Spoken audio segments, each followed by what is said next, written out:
지난주부터 복음 시리즈로 말씀을 전하고 있습니다. 우리 고린도전서 15장 말씀을 통해서 은혜 받았었죠. 그래서 복음이 신앙의 출발선이자 지금도 우리가 서 있어야 할 유일한 토대이다, 이런 말씀을 제가 지난주에 드렸습니다. 그래서 이 복음은 신앙의 추억이 아니라 지금 내 삶을 지키는 토대가 되어야 한다는 거예요. 내가 10년 전, 20년 전에 신앙생활을 잘했던 것이 중요한 것이 아니라 지금 말입니다. 그래서 부실공사 예화도 제가 들었었죠. 그래서 신앙이 흔들릴 때 문제는 겉에 보이는 상황이 아니라 그 기초에 있다는 것을 말씀드렸습니다. 결국 예수님과 동행하는 복음 위에 서야 우리의 삶이 흔들리지 않는다는 것이죠. 오늘 말씀은 복음이 우리의 삶에 작동하지 않을 때, 즉 아무런 영향력이 없을 때가 있다는 것을 알려줍니다. 언제 그런 일이 생길까요? 운전해 보신 분들은 한 번쯤 이런 경험이 있을 겁니다. 자동차 계기판에 불이 들어올 때가 있어요. 그렇죠? 여러 종류의 불들이 있어요. 근데 보통 어떻게 하십니까? 그냥 지나가십니까? 저는 이 그루브박스에 있는 자동차 매뉴얼을 꺼내서 이게 어떤 뜻인지를 한번 찾아봅니다. 그러라고 그걸 거기다 놔둔 것이죠. 계기판에 워셔액 보충 경고등 뜨면 보통 어떻게 하세요? 엔진 경고등이 뜨면 우리는 야, 이거 바로 카센터를 가야겠는데? 라고 생각하지만 워셔액 어떻게 생각하세요? 대부분 당장 운전에는 문제가 없으니까 그냥 지나갑니다. 나중에 넣지 라고 생각합니다. 다음에 마트 갈 때 워셔액 사서 보충하지 이렇게 생각합니다. 근데 요즘엔 차가 좋아서 참 귀찮게 해요. 시동을 걸 때마다 워셔액이 부족합니다. 워셔액이 부족합니다. 이렇게 얘기를 해요. 그래도 귀찮아서 꼭 참고 차를 타요. 그런데 어느 날 야간 운전을 하는데 벌레들이 이제 막 달려드는 거예요. 그래서 와이퍼를 쓰려고, 이 버그킬 때문에 와이퍼를 쓰려고 키니까 어떻게 돼요? 와이퍼만 움직이는 거예요. 워셔액은 움직이질 않는 거예요. 없으니까. 그제서야 이제 아차 싶은 거예요. 순간적으로 당황하게 되고 심하면 어떻게 돼요? 사고로 이어질 수도 있습니다. 벌레를 다 문질렀잖아요. 중요한 건 이거예요. 사소한 일들이 모여서 결정적인 문제가 생긴다는 거예요.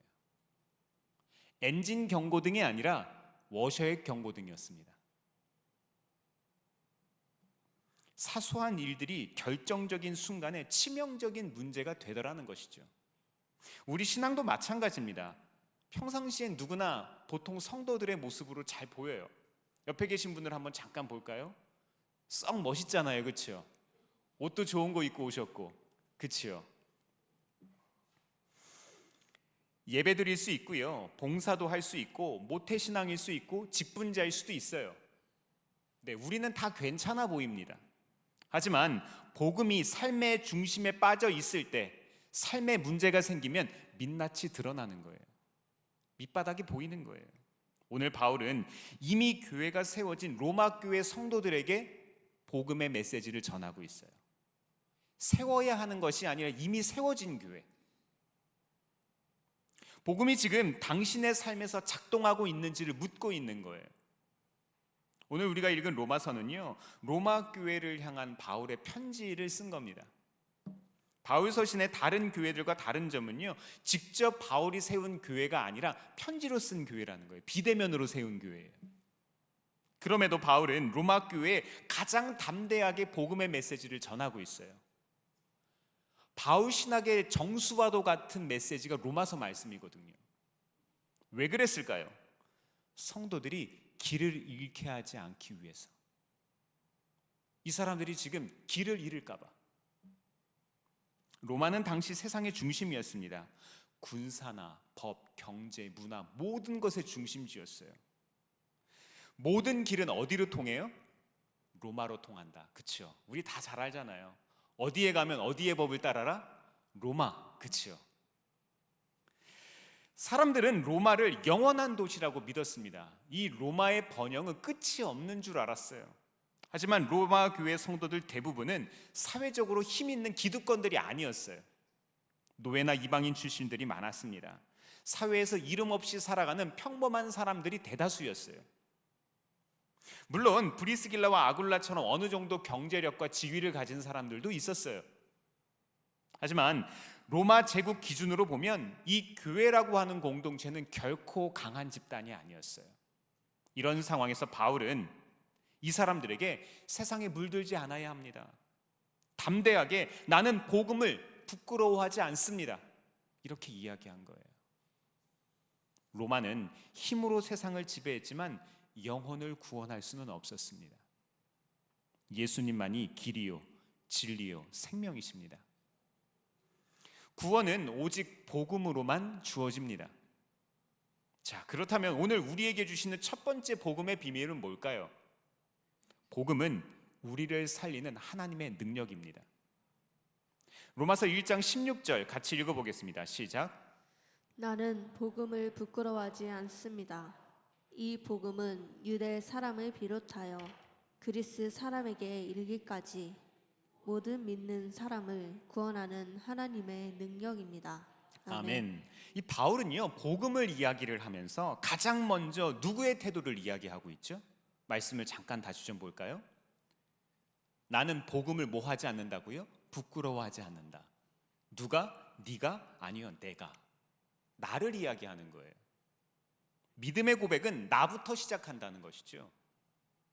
그리고 부끄러워하지 않는다는 것은 왜 그럴까요? 이 복음은 단순한 지식이나 철학적 혹은 인문학적 어떤 소양을 이야기를 하는 것이 아니라 생명 그 자체이기 때문입니다. 생명. 그래서 사람을 살리는 것이죠. 여기서 능력이라는 헬라어 단어는요, 듀나미스라는 단어인데 이게 잠재력이 아니라 실제 작동하는 힘을 뜻하는 거예요. 즉 복음은 오늘의 나, 내 삶, 내 가족의 삶, 우리 교회의 삶, 우리 나라와 민족의 어떤 이런 삶에 대해서 이야기를 하는 거예요. 이것을 실제로 살리는 능력이라는 겁니다. 그런데 우리는 살아가면서 이 복음과 삶을 잘 분리합니다. 교회 따로, 나의 일상 따로죠. 주일이면 교회에 가고 가끔은 신앙서적도 읽어요. 가끔은 차에서 찬양도 듣습니다. 그런데 우리의 주중의 대부분의 삶은 따로입니다. 그래서 교회는 다니는데 실제 능력을 경험하지 못하는 거예요. 교회를 다니는 것과 예수님을 믿는 것, 그리고 예수님을 믿는 것과 예수님과 동행하는 것은 다릅니다. 우리는 스스로에게 한번 질문해 봐야 합니다. 지금 누가 내 삶의 운전대를 잡고 계십니까? 복음이 내 삶의 운전대를 정말로 잡고 있습니까? 오래전 빌 하이벨스 목사님께서 쓰신 책이 있어요. 계속해서 재판돼서 이렇게 나오는 책인데요. 제목이 이렇습니다. 아무도 보는 일 없을 때 당신은 누구인가? 아무도 보는 일 없을 때 당신은 누구인가? 어떠세요? 여러분은 누구이십니까? 아무도 보는 사람 없을 때. 우리 주변의 문제들은요, 대부분 아무도 보는 사람이 없을 때 시작됩니다. 그렇죠? 아주 작은 신호로 시작됩니다. 하지만 이것을 방치하면 어떻게 돼요? 돌이킬 수가 없게 됩니다. 이 사실은 실제 연구 사례에서도 확인이 되는데요. 이 산업안전 분야에 아주 고전적 연구가 있어요. 1930년대, 거의 한 100년쯤 됐네요. 그죠? 이때 연구했던 게 있는데 이 하인리의 사고 삼각형이라는 게 있어요. 이게 뭔가 하면은요, 미국의 허버트 윌리엄 하인리라는 연구자가 이 산업 현장에서 이 7만 5천 건 이상의 사고 데이터들을 분석을 했어요. 현장에서 벌어지는 사건, 사고들을 분석했다 이 말입니다. 그 결과 중대한 심각한 사고 한 건이 벌어지기까지 어떤 일들이 있었는지가 통계가 나오는 거예요. 똑같은 원인으로 최소한 29건의 경미한 사고가 있었고요, 300건의 사고 징후가 있었다고 이야기합니다. 한 건의 중대한 사고가 나오기 위해서. 그건 뭐예요? 항상 우리에게 먼저 신호가 있다는 거예요. 그냥 그 일이 벌어지지 않는다는 거예요. 이 연구는 우리에게 핵심적인 교훈을 줍니다. 큰 사고가 갑자기 일어나는 것이 아니라 작은 사고들의 누적이라는 거예요. 그 작은 신호를 무시하면 결국 큰 위기를 맞을 수밖에 없습니다. 우리의 삶에서도 마찬가지입니다. 어떤 일들이 있을까요? 마음속에 하나님을 불신하는 마음이 있을 수 있어요. 작은 것 하나, 에이 되겠어? 불평하는 마음이 있을 수도 있죠. 왜 나만? 불만을 가질 수 있는 그런 마음들도 있어요. 그래서 이것들이 점점점 쌓이고 쌓여서 뭐가 됩니까? 습관이 되고 삶의 방향이 됩니다. 실제 그러다 보면 복음의 능력을 느끼지 못할 때가 많은 거예요. 잠재된 죄의 신호를 그냥 지나친다면 이것이 점점점 더 큰 위기로 닥칠 수 있습니다. 사랑하는 성도 여러분, 그래서 우리는 우리의 신앙을 지금 점검해 봐야 돼요. 반대로 작은 문제를 발견했을 때 지금 잡고 이것을 지금 점검하고 넘어간다면 우리는 넘어갈 수 있습니다. 우리는 돌파할 수 있어요. 그래서 에베소서 4장 26절에서 사도 바울은 해가 지도록 화를 품지 말라고 이야기한 거예요. 누구나 화를 낼 수 있죠. 누구나 감정적으로 힘든 상황을 경험할 수 있어요. 자, 제가 읽어드리겠습니다. 화를 내더라도 죄를 짓는 데까지 이르지 않도록 하십시오. 해가 지도록 노여움을 품고 있지 마십시오. 맞습니다. 하나님께서는요, 우리에게 매 순간 깨달을 수 있는 기회를 주세요. 그 기회를 누가 해야 돼요? 우리가 붙잡아야 되는 거예요. 작은 신호를 무시하지 말고 기회를 붙잡는 지혜가 있기를 바랍니다. 복음의 우리의 삶에 뿌리를 내리는 것은요, 작은 것부터예요. 저는 지난주 사경의 집회 때 큰 은혜를 받았습니다. 아프리카 케냐에서 사역하시는 안찬호 선교사님이 말씀 전해주셨는데 이 다소 투박하고 직선적인 어떤 비유도 하시고 어떻게 저런 말씀을 하시지? 이런 생각을 할 때도 있었어요.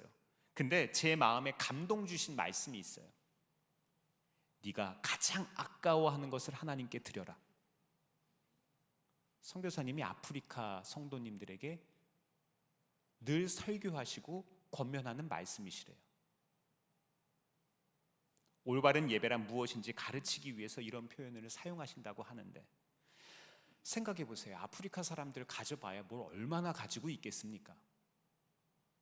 그런 분들에게 선교사님이 예배 때마다 가르치고 선포하는 메시지가 내게 가장 소중한 것을 드리라는 거예요. 자, 우리는 얼마나 복음이면 충분한 삶을 살아가고 계십니까? 우리는 얼마나 내가 아까워하는 것을 주님께 드리고 계세요? 복음 말고도 의지할 만한 것들이 너무 많습니다. 우리는 그런 게 너무 많아요. 사랑하는 성도 여러분, 그리스도인이라면 복음의 능력을 반드시 경험해야 합니다. 가정에서도, 직장에서도, 학교와 모든 관계 속에서도 복음의 능력을 경험할 수 있기를 바랍니다. 이거는요, 옵션이 아니에요. 거룩과 성화의 핵심입니다. 그리스도인으로 살아가는 가장 핵심적인 토대인 거예요. 자, 오늘 우리에게 주시는 두 번째 복음의 비밀은 뭘까요? 복음은 자격의 차이를 무너뜨립니다. 자격. 우리가 그렇게 좋아하는 자격 있잖아요. 로마서 1장 16절 하반절에서 17절 상반절입니다. 시작. 이 복음은 유대 사람을 비롯하여 그리스 사람에게 이르기까지 모든 믿는 사람을 구원하는 하나님의 능력입니다. 하나님의 의가 복음 속에 나타납니다. 이 일은 오로지 믿음에 근거하여 일어납니다. 아멘. 바울은요, 유대인과 헬라인을 동시에 언급하고 있는 거예요. 이 유대인은 율법을 가진 사람이고 헬라인은 철학과 지혜를 자랑하던 사람들이죠. 어떻게 보면 다 자기들이 뛰어난 사람들이고 다른 존재들과는 양립할 수 없는 그런 조화를 이룰 수 없는 존재들이에요. 함께하기에는 너무 다른 사람들이죠. 물과 기름처럼 섞이기에 어려운 사람들 우리 주변에도 있잖아요. 하지만 성경은 복음 앞에서 그 모두가 어떻다고요? 동일하다고 이야기합니다. 구원의 기준은요, 사람의 능력이나 자격이 아니라 하나님의 은혜이기 때문입니다. 여기 나오는 하나님의 의라는 이 헬라어 디카이오시네라는 말은요, 단순한 도덕적 완전함을 뜻하는 게 아닙니다. 죄인을 의롭다고 선언하시는 하나님의 구원 결정을 의미하는 거예요. 그러니까 내가 노력해서 구원을 받는 것이 아니라 하나님께서 결정하셨다는 거예요. 우리는 남에게는 물론이고 나에게도 평가를 되게 잘하죠. 평가. 내 노력이나 눈에 띄는 성과나 내 신앙의 어떤 연수나 어떤 직분 같은 것들을 자랑하기도 합니다. 한때 재밌는 통계를 낸 적이 있었는데요. 20대 청년들 그룹에게 샤워하고 난 후에 거울에 비친 내 얼굴이 어떤지에 대해서 이제 설문을 했습니다. 내 얼굴이 괜찮다와 내 얼굴이 마음에 들지 않는다를 이제 설문을 한 거지요. 그랬더니 결과가 어땠을까요? 70% 이상의 남자 청년들은 썩 내 얼굴이 괜찮다, 이렇게 얘기하는 거예요. 남자들이 좀 그런 거죠. 근데 70% 이상의 여자 청년들은 내 얼굴이 마음에 들지 않는다, 코가 마음에 들지 않는다, 눈이 마음에 들지 않는다, 턱이 마음에 들지 않는다, 이렇게 이야기한 거예요. 이거 어디서 나오는 자신감이고 어디서 나오는 불신입니까? 우리는 참 평가를 잘합니다. 그런데 이런 스스로에 대한 평가도 있습니다. 나는 남보다 헌신했어. 내가 저 집사님보단 좀 나아. 내가 그래도 저 권사님보단 낫지. 모태신앙이니까 나는 괜찮지. 우리 식구들 다 교회 다니잖아. 우리 아버지가 목사님이잖아. 우리 아버지가 장로님이잖아. 그런 신앙적인 이야기도 있고, 또 나 이번에 시험 합격했어. 나 이번에 인사고과 1등 했잖아. 나 이번에 진급하잖아. 이런 것도 있습니다. 하지만 복음은요, 자격의 차이를 허물어 버립니다. 모든 사람을 믿음의 기준으로 동일하게 세웁니다. 다른 것들이 소용없어요. 믿음 앞에선, 복음 앞에선. 유대인이든 이방인이든 강자이든 약자이든 오직 복음으로만 우리는 평가받습니다. 고린도전서 13장 12절 말씀 잠시 같이 읽어볼까요? 시작. 지금은 우리가 거울로 영상을 보듯이 희미하게 보지만은 그때에는 얼굴과 얼굴을 마주하여 볼 것입니다. 지금은 내가 부분밖에 알지 못하지만은 그때에는 하나님께서 나를 아신 것과 같이 내가 온전히 알게 될 것입니다. 아멘. 지금 내 신앙과 이해는 불완전하고 제한적이지만 예수 그리스도를 믿는 믿음 안에서 이것이 확실해진다는 거예요. 분명해진다는 거예요. 우리는 무한 경쟁 사회에서 이 정말 치열하게 살아가면서 고민들이 많죠. 고생하며 살아가시죠. 모든 것이 불확실합니다.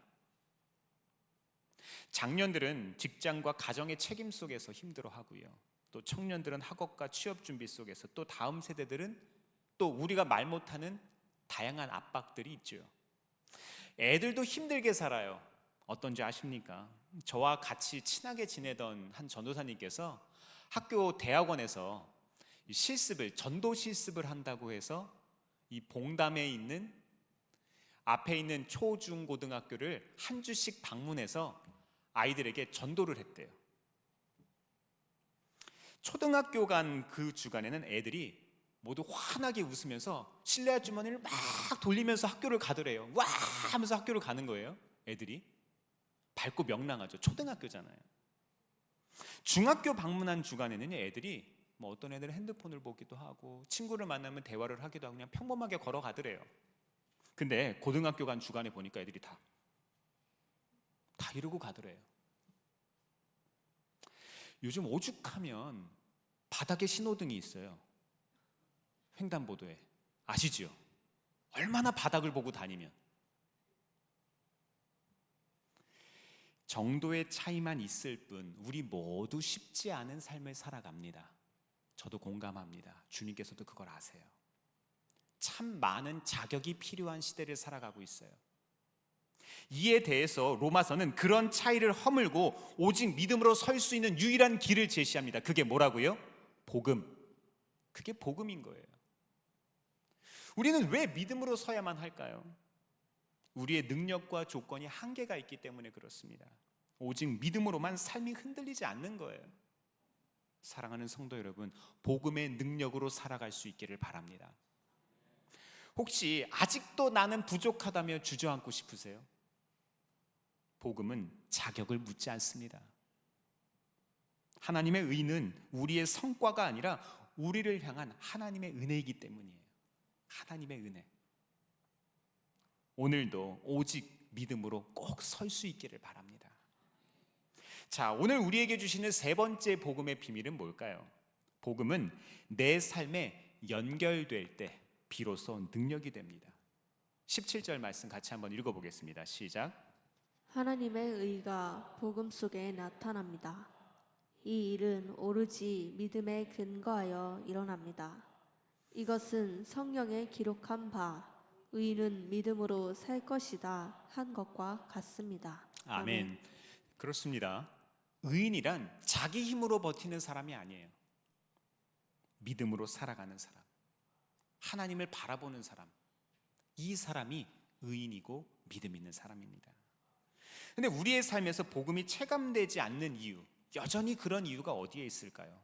능력이 사라진 것이 아니라, 하나님이 사라지신 것이 아니라 내 삶의 중심과 어긋나 있기 때문에 그런 거예요. 이제 새롭게 시작하는 금요 등불 기도회를 위해서 이런저런 준비들을 하고 있어요.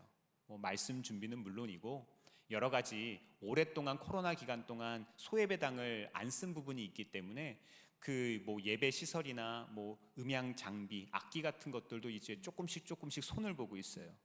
그래서 지난주에 교회 소예배당에 전자드럼으로 바꿨습니다.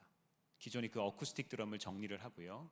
굉장히 좀 시끄럽고 밸런스가 맞지 않는 부분이 있어서 좋은 가격에 잘 처분을 했습니다.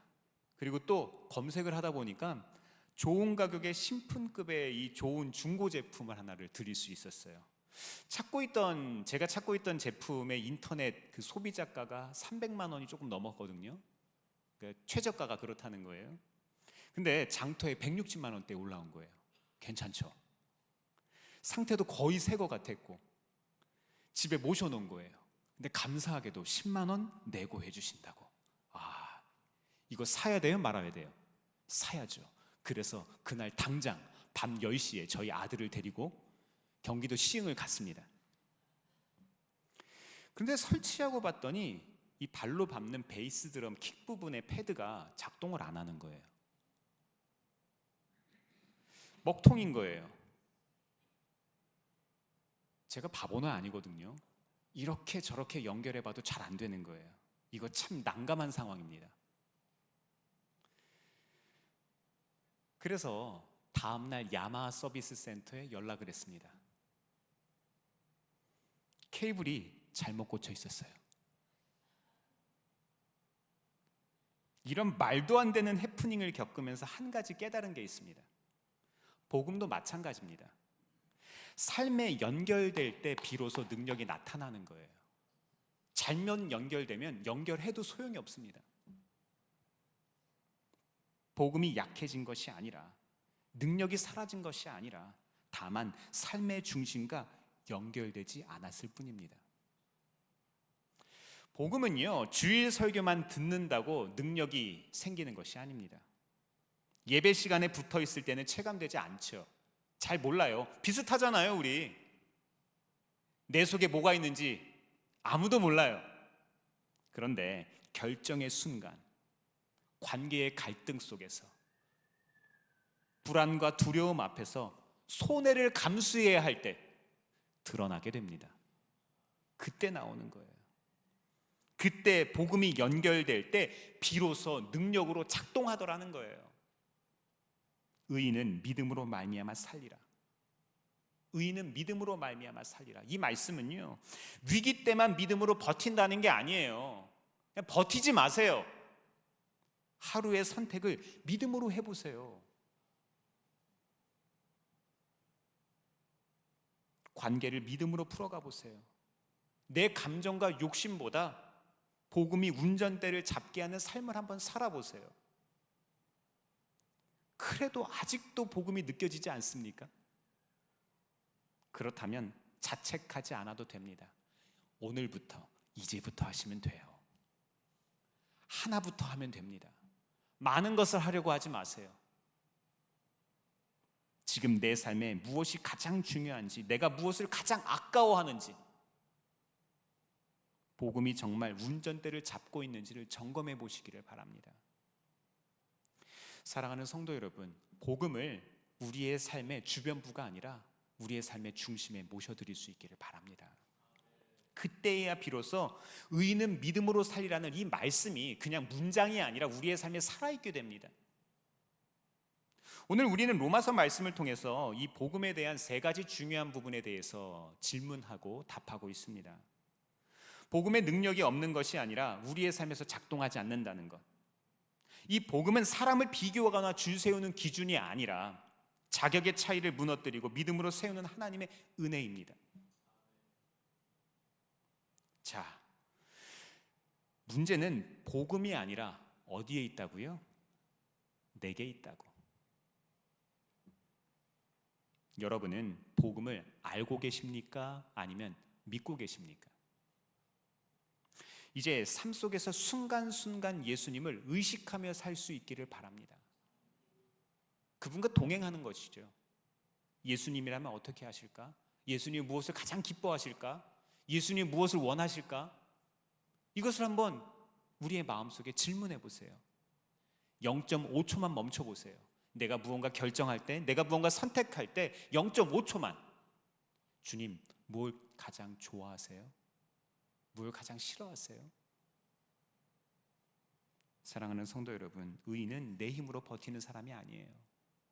주님이 주시는 인도하심 따라 사는 사람입니다. 오늘 이 예배를 통해서 우리 모두가 다시 복음의 중심에 삶을 연결하는 은혜를 누릴 수 있기를 바랍니다. 그럴 때 복음은 지식이 아니라 능력이 되고요, 말씀이 아니라 생명이 될 겁니다. 마지막으로 우리 말씀 한 구절 찾아볼까요? 갈라디아서 2장 20절입니다. 같이 한번 고백해 보겠습니다. 갈라디아서 2장 20절입니다. 시작. 나는 그리스도와 함께 십자가에 못 박혔습니다. 이제 살고 있는 것은 내가 아닙니다. 그리스도께서 내 안에서 살고 계십니다. 내가 지금 육신 안에서 살고 있는 삶은 나를 사랑하셔서 나를 위하여 자기 몸을 내어주신 하나님의 아들을 믿는 믿음 안에서 살아가는 것입니다. 아멘. 복음만으로 충분하다는 것은요, 예수님만으로 괜찮다는 거예요. 예수님만 계시면 괜찮다는 거예요. 사랑하는 성도 여러분, 복음은 아는 것이 아니라 삶의 주도권이 바뀌는 겁니다. 복음으로 충분한 삶이라는 것은 예수님을 이용해서 사는 것이 아니라 내 안에 그리스도께서 사시는, 나는 죽고 예수로 살아가는 삶을 살아간다는 것을 뜻하는 거예요. 그래서 사도 바울은 이렇게 고백합니다. 이제는 내가 사는 것이 아니요 오직 내 안에 그리스도께서 사신다. 이것이 바로 복음이 작동하는 삶입니다. 이번 한 주 살아가시며 복음의 능력으로 살아가시길 주의 이름으로 축원합니다. 기도하겠습니다.